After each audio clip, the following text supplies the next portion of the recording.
জনতার পক্ষ থেকে প্রথম দাবি, আল্লামা সাঈদী সাহেবকে কেন এবং কারা হত্যা করলো, সেই ডাক্তার, নার্স, তদানীন্তন স্বরাষ্ট্রমন্ত্রী, গোয়েন্দা, ডিবি, ডিএসপি যারা ছিল দায়িত্বে, তাদের প্রত্যেককে গ্রেফতার করে সর্বপ্রথম সাঈদী হত্যা মামলার রায় এই জাতি কার্যকর দেখতে চায়।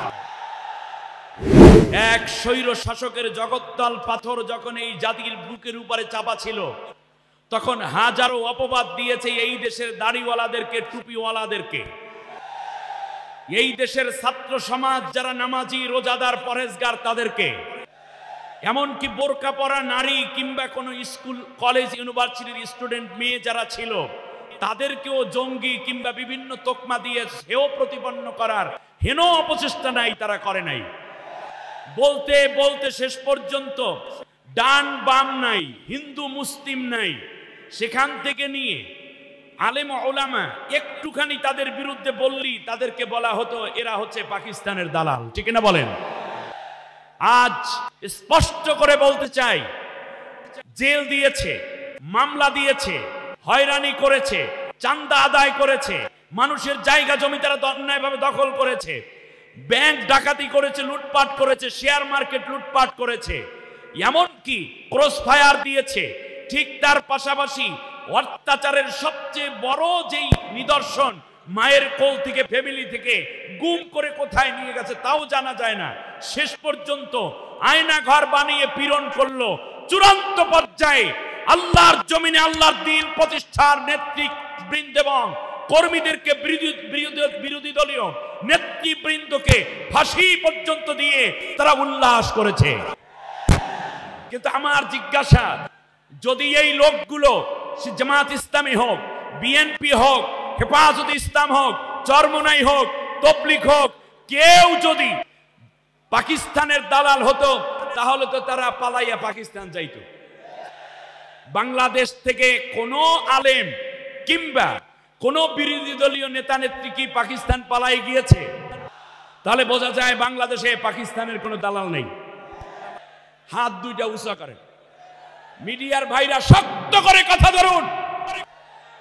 এবার হাত নাড়াইয়া বলেন, বাংলাদেশে পাকিস্তানের কোনো দালাল নাই, কোনো দালাল নাই, পাকিস্তানের দালাল বাংলাদেশে নয়।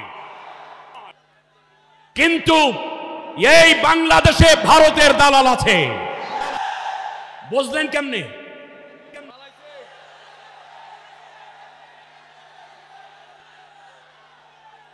যে যেই দেশের দালাল সে সেই দেশে গিয়ে আশ্রয় নেয়, পালায়।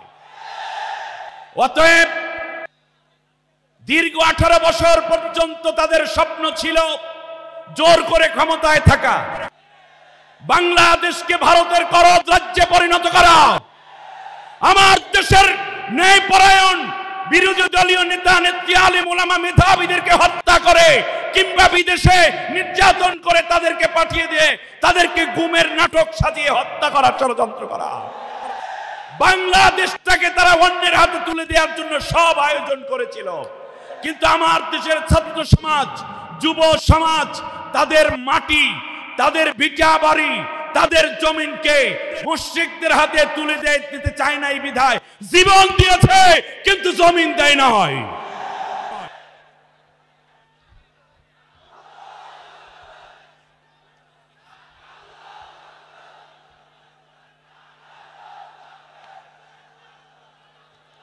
সুতরাং বোঝা যায় আল্লামা সাঈদী সাহেবের কথা যে বেশি লাফালাফি করবে না, বাংলাদেশের তাওহীদি জনতা গাছের গোড়া ধরে নাড়া দিবে, মামু বাড়ি দিল্লি গিয়ে পড়বা, সেইটাই হলো, ঠিক কিনা বলেন? এরপরে তিনি আরেকটি কথা বলেছিলেন যে এমন অবস্থা হবে ইঁদুরের গর্ত তোমরা খুঁজে পাবে না। সবগুলো ইঁদুরের গর্তে পালিয়েছে।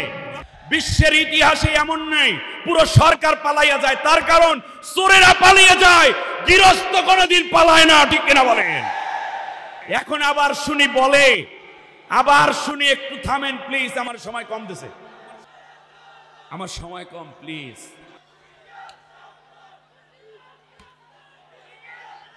শুনুন, সবাইকে সময় দিতে গিয়ে তো একটা ম্যানেজ করতে হবে। স্লোগান পরে দিয়েন। এবার শুনেন, স্লোগান হবে মিজানুর রহমান আজারিবের সময়, ঠিক আছে কিনা? এবার শুনেন, আমার কথা হচ্ছে, এখন ইঁদুর নাকি আবার গর্ত থেকে চট করে বেরিয়ে আসবে। বাংলাদেশের 18 কোটি জনতার হাতে 36 কোটি লাঠি রাখতে হবে। ইঁদুর যদি আবার মাথা উঁচু করে, ইঁদুরের মুখ ভেঙে দিতে হবে। বাংলার জমিনে চোরদের আশ্রয় হবে না।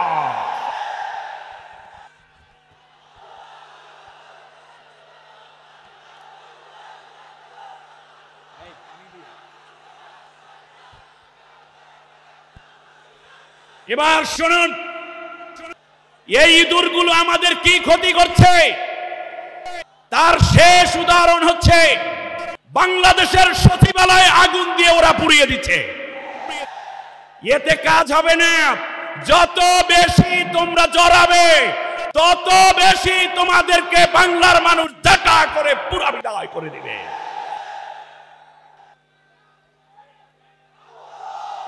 শুধু একটা কথা বলতে চাই আমি, শুনুন মুসলিম ভাইয়েরা, প্রিয় কোরআনের সাথীরা, আমরা যখন হজ করতে যাই, শুনেন, হজ যখন করতে যাই তখন জামারাতে আমরা পাথর নিক্ষেপ করি। হ্যাঁ, প্রথম দিন কোনটার গায়ে পাথর মারি? বড়টার গায়ে পাথর মেরে হাজী সাহেবানরা কোরবানি করে তারপরে অলরেডি ইহরাম খুলে ফেলেন। পরের দিন সকাল থেকে শুরু হয় ছোট মেজো বড়, তারপরে আবার ছোট বড় মেজো। সুতরাং এখন বড় রেসাইজ করা হচ্ছে। এলাকায় যদি কেউ উৎপাত করেন, নতুন করে সন্ত্রাসী চেহারা বের করেন, তাহলে দ্বিতীয় ধাপে কিন্তু ছোটটা থেকে বড় পর্যন্ত শুরু হবে। 18 বছরের নির্যাতন মানুষ বলে যায় নাই। সম্মানিত ভাইরা, এবারে আমরা বিসমিল্লাহ পড়ি। পরম করুণাময় অসীম দয়ালু আল্লাহর নামে শুরু করছি, সবাই পড়েন। ইযা জাআ নাসরুল্লাহি ওয়াল ফাতহ ওয়া রাআইতান নাসা ইয়াদখুলুনা ফি দীনিল্লাহি আফওয়াজা ফাসাব্বিহ বিহামদি রাব্বিকা ওয়াস্তাগফির ইন্নাহু কানা তাওয়াবা। আমানতু বিল্লাহ। যখন দেখবে আল্লাহর পক্ষ থেকে সাহায্য এবং বিজয় এসে গেছে, দলে দলে মানুষ ইসলামে প্রবেশ করা শুরু করে দিয়েছে, তখন তুমি আল্লাহর প্রশংসা সহকারে তার কাছে প্রার্থনা করবে, তোমার জাতির জন্য, উম্মাতের জন্য ক্ষমা প্রার্থী হবে। কারণ আল্লাহ রাব্বুল আলামিন পরম ক্ষমাবান এবং তিনি মানুষের তওবা কবুলকারী। সূরার নাম সূরা নসর, মদিনায় অবতীর্ণ সূরায় 3টি আয়াত, 3টি আয়াত এবং একটি রুকু রয়েছে। সম্মানিত ভাইয়েরা, দীর্ঘ পথ পাড়ি দিয়ে রাসূল সাল্লাল্লাহু আলাইহি ওয়াসাল্লাম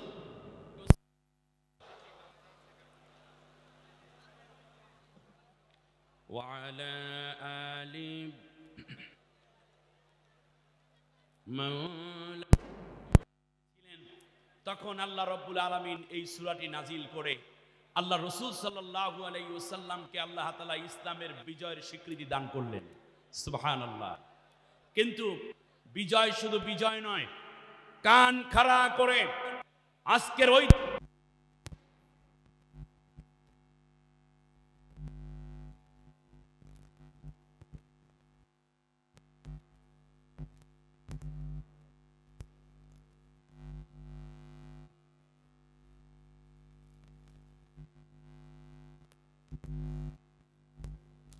বিজয়ের বিপরীতে আবার নতুন করে ষড়যন্ত্র করতে, ঠিক না বলেন?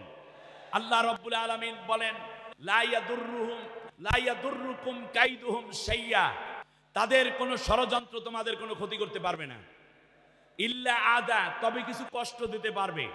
এই ইতিহাস শুনুন, এই পৃথিবীতে যখন কোনো সরকার এইভাবে পালিয়ে যায়, অত্যাচার করে শেষ হয়ে যায়।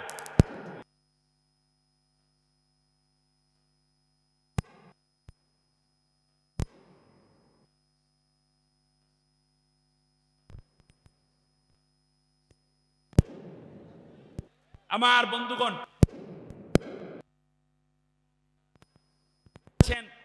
বিজয় যখন আসবে তখন তোমরা তাসবিহ পড়বা, ফাসাব্বিহ, তাসবিহ পড়বে। এই তাসবিহ অর্থ বসে বসে সুবহানাল্লাহ নয়, বরং বিজয়কে ধরে রাখার জন্য নতুন করে আবার বিভিন্ন কৌশল অবলম্বন করা। আমার কথা বুঝে আসছে আপনাদের? ইন্নাকা ফিন নাহারি সাবহান তাওয়িলা, সেখান থেকে ফাসাব্বিহ। হে রাসূল, আপনার উপরে যখন আমি বিজয় দান করলাম তখন আপনি আরো বেশি অ্যাক্টিভ হয়ে ওঠেন, আরো বেশি সচেতন হয়ে ওঠেন, আরো বেশি আপনার উম্মতকে, আপনার সাহাবীদের ঘুম আরো কমিয়ে দিতে বলুন। কারণ স্বাধীনতা অর্জন করা যত কঠিন, তার চেয়ে স্বাধীনতা রক্ষা করা আরো বেশি কঠিন। আমার বন্ধুগণ, স্বাধীনতা অর্জনের জন্য 5টি ধাপ দরকার। কয়টি উপাদান দরকার? না, আমার কথার জবাব দিতে হবে এখন। বিজয় অর্জনের জন্য কয়টা ধাপ দরকার?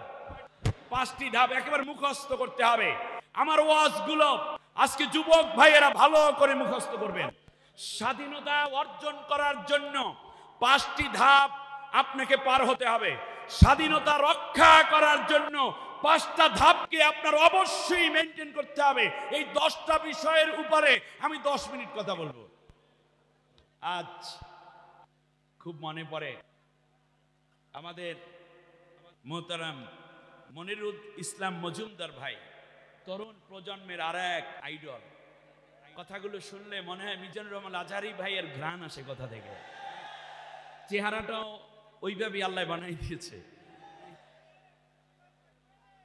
সম্মানিত ভাইয়েরা, আমার পাশে যে মনিরুল ইসলাম মজুমদার ভাই বসা, ঠিক এই মাহফিলে আমার কলিজার টুকরা ভাই নেয়ামাতুল্লাহ নিজামী, ওকে আমি পেয়েছি একেবারে আরো কাঁচা থেকে, বিগত প্রায় 10 বছরের সম্পর্ক। ছোট ছোট করে আজ এ পর্যন্ত তার উচ্চতায় নিয়ে যাওয়ার জন্য আল্লাহ তাআলার দয়া এবং আপনাদের অনেকের দোয়া আছে, তার মধ্যে আমার দোয়াও আছে। মজুমদার ভাই যেই চেয়ারটায় বসা, এই চেয়ারটায় বসতেন আমাদের সকলের শ্রদ্ধা ভাজন আমাদের নেয়ামাতুল্লাহ নিজামীর সম্মানিত পিতা মরহুম মাওলানা শহীদুল্লাহ সাহেব। কি এক চমৎকার মানুষ! বাহিরের চেহারাটা যেমন ফকফকা ছিল, অন্তরটাও ছিল তেমনই সাদা। আমাকে যখন কথা বলতেন মাঝে মাঝে আমার বুকে হাত দিতেন, মাঝে মাঝে মাথায় হাত দিতেন। আল্লাহর এক মকবুল বান্দা ছিলেন।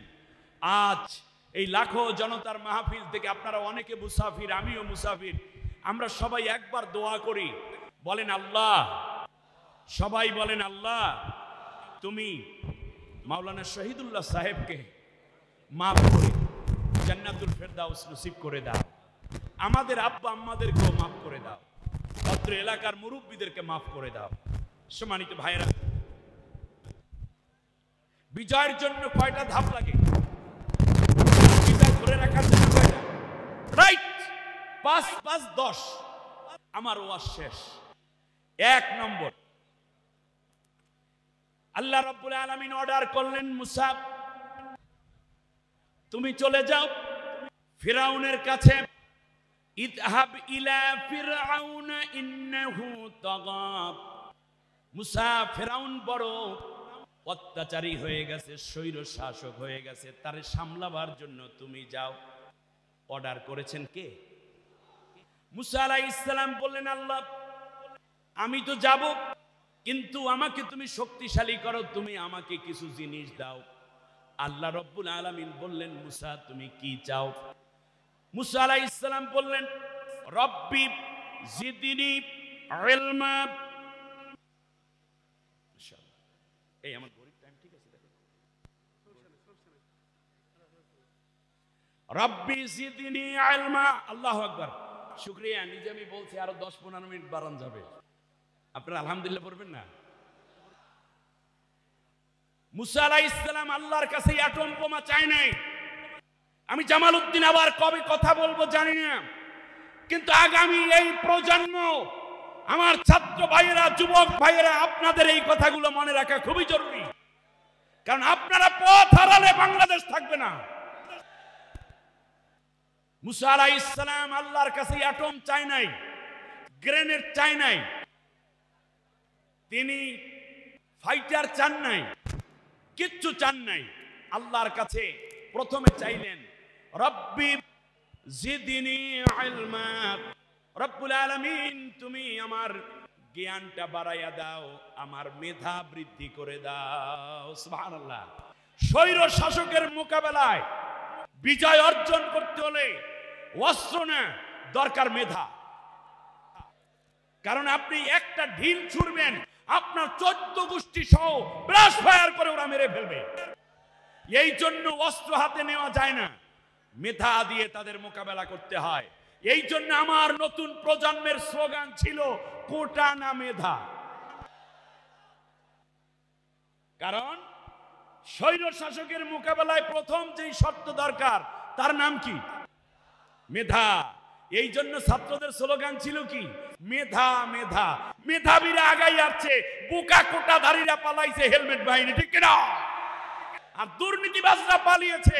পালানোর সময় একজনের ইতিহাস শুধু বলি, কি সুন্দর সাদা দাড়ি ছিল, সাদা চুল ছিল, সাদা পাঞ্জাবি পরত, নাম ছিল দরবেশ। এটা আওয়ামী দরবেশ, এটা মুসলমানের দরবেশ না, এটা লীগের দরবেশ, ঠিক না বলেন? শেষ পর্যন্ত দাড়িগুলা কামাইলো, চুলগুলায় কলপ মাখাইলো, এরপরে পাঞ্জাবি সাইডে শার্ট পরলো, পাজামা খুলে লঙ্গি পরলো, দামি জুতা রাইখা 12 টাকা দামের পঞ্চ পরিয়া আবার সেই নৌকায়।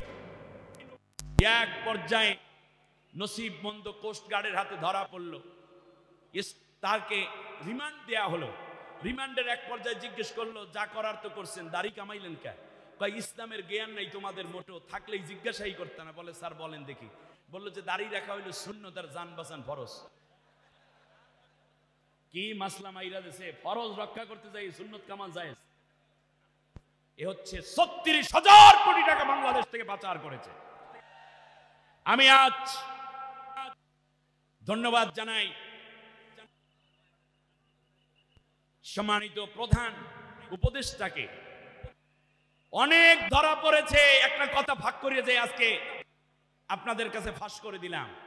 ধরা পড়েছে কয়েক হাজার দুর্নীতিবাজ, একসাথে সবাইকে আদালতে কিংবা মিডিয়ায় আনে না, তাহলে অন্যরা বলবে কি যে দেখো এই সবগুলাই একসাথে ধরলো কেন?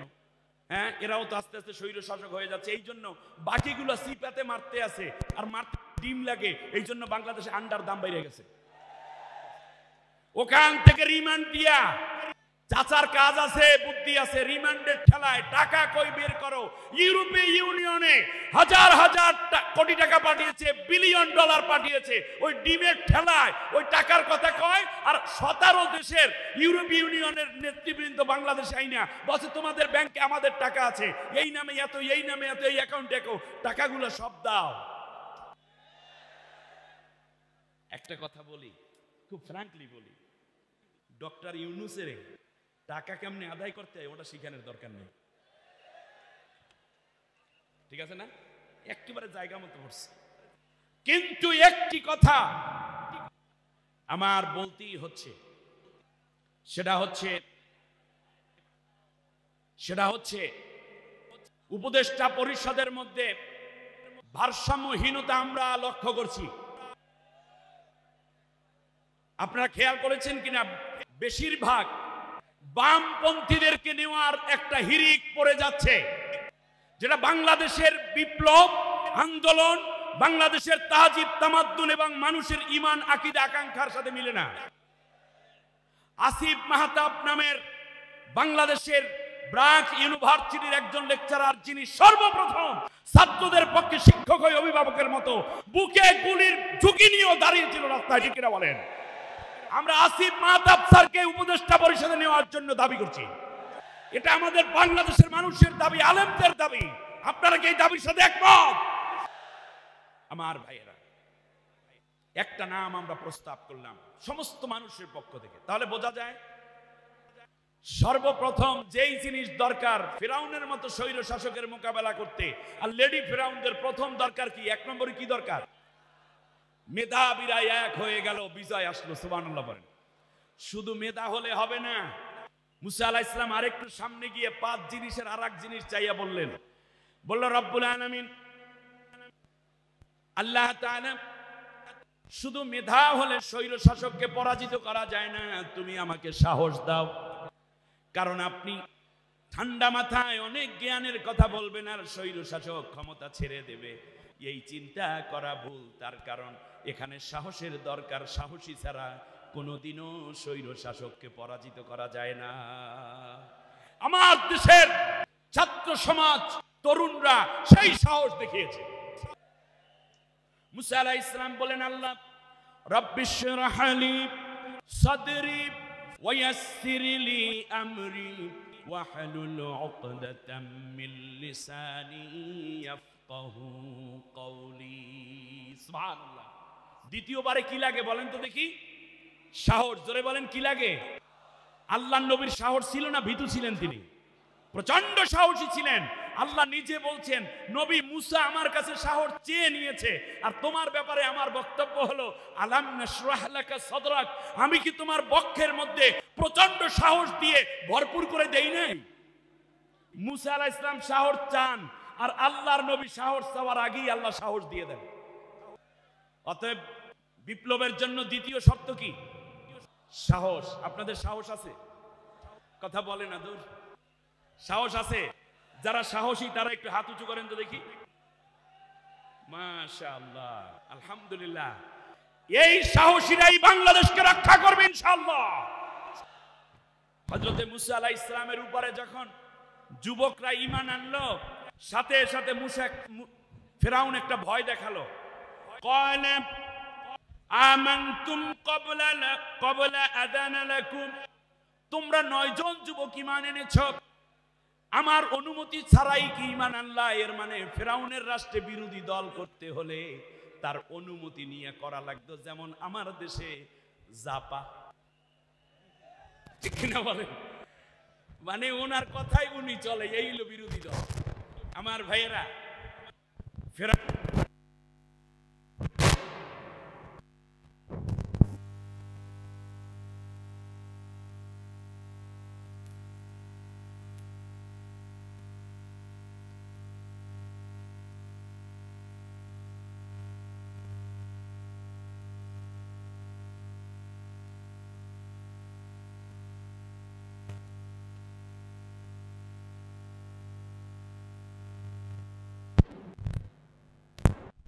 ফাঁসি দেবে।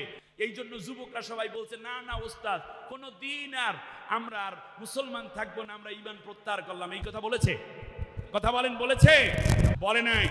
বরং যুবকরা বলেছে যে যদি শুধু হাত বা বিপরীত দিক থেকে দেওয়া এবং ফাঁসি নয়, বরং মাথার চুল থেকে পায়ের তালু পর্যন্ত যদি কেটে কেটে টুকরা টুকরাও করো ফিরাউন, তারপরেও আমরা ঈমান ত্যাগ করে কোনোদিন তোমার দলে যাব না।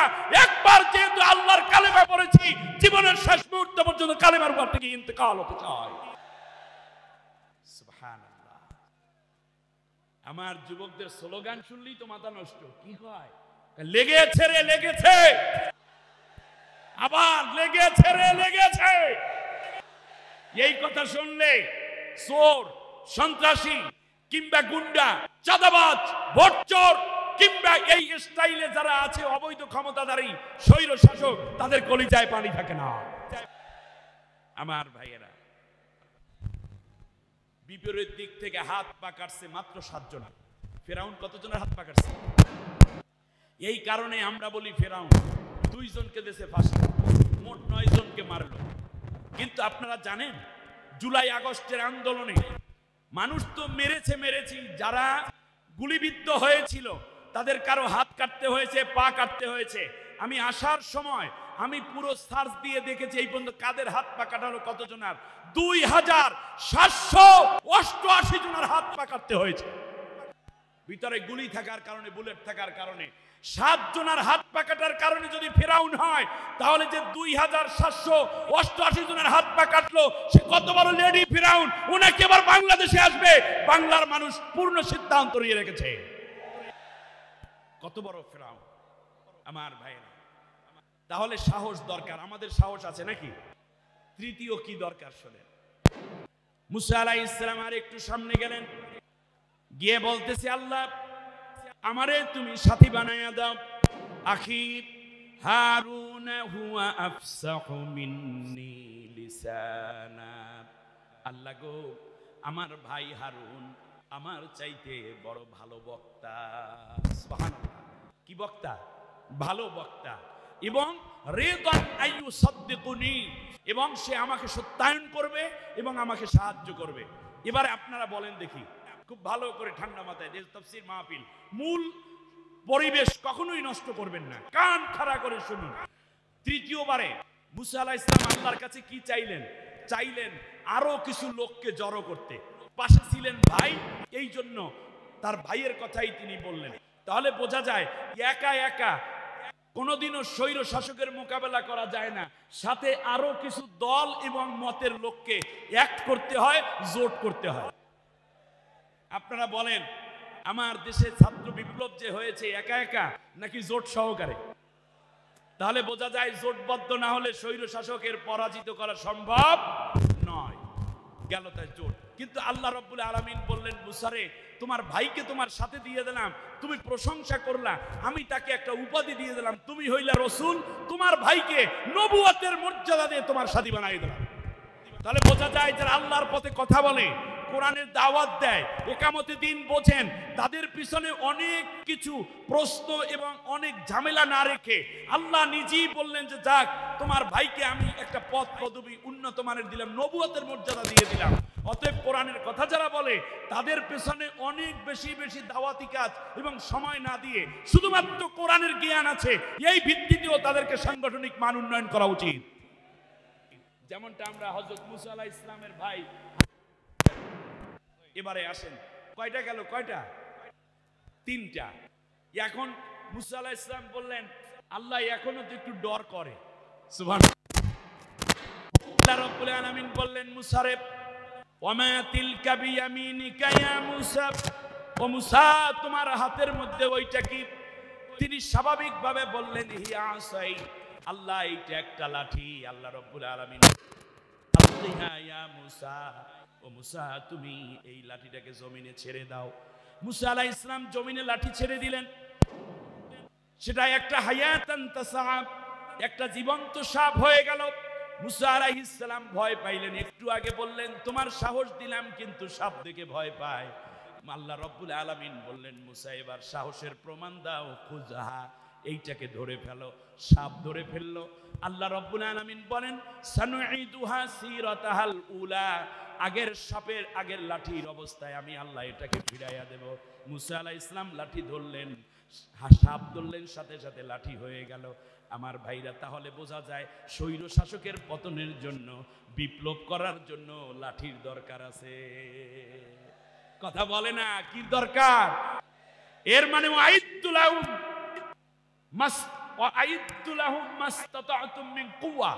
তোমাদের সাধ্য অনুযায়ী কি করো? রসদ সংগ্রহ করো, অস্ত্র জোগাড় করো। এই অস্ত্র যাই হোক, আবু সাইদের হাতে কি ছিল? জোরে বলেন, কি ছিল? একটা লাঠি। আমার মনে হচ্ছে মুসা আলাইহিস সালামের লাঠি এখন আর আসবে না, কিন্তু সেই লাঠির ইশারা হতে হতে সাইদের হাতে আল্লাহ তাআলা একটা লাঠি উঠাই দিয়েছে।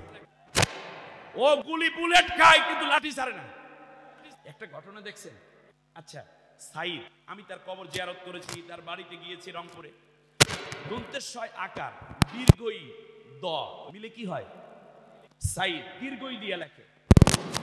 আবার একটা হিসাব করে দেখলাম, 1 বছর আগে, প্রায় 1 বছর হয় নাই, তার আগে যে পতনটা হলো, আল্লামা সাইদি, আল্লাহ রাব্বুল আলামিনের কোরআনের এক পাখি, 13টা বছর জেল কাটানোর পরে হাসপাতালে চিকিৎসার নাম করে বিষাক্ত ইনজেকশন পুশ করে তাকে হত্যা করা হয়েছে বলে অনেকে ধারণা করছে। আজ ট্রাইব্যুনাল রেডি, নতুন করে বিচার কার্যক্রম শুরু হচ্ছে। তত্ত্বাবধায়ক সরকারের সময় হয়তোবা নতুন কিছু লোককে ট্রাইব্যুনালে হাজির করা হচ্ছে এবং সামনে হবে। এই লক্ষ জনতার পক্ষ থেকে প্রথম দাবি, আল্লামা সাঈদী সাহেবকে কেন এবং কারা হত্যা করলো, সেই ডাক্তার, নার্স, তদানীন্তন স্বরাষ্ট্রমন্ত্রী, গোয়েন্দা, ডিবি, ডিএসপি যারা ছিল দায়িত্বে, তাদের প্রত্যেককে গ্রেফতার করে সর্বপ্রথম সাঈদী হত্যা মামলার রায় এই জাতি কার্যকর দেখতে চাও।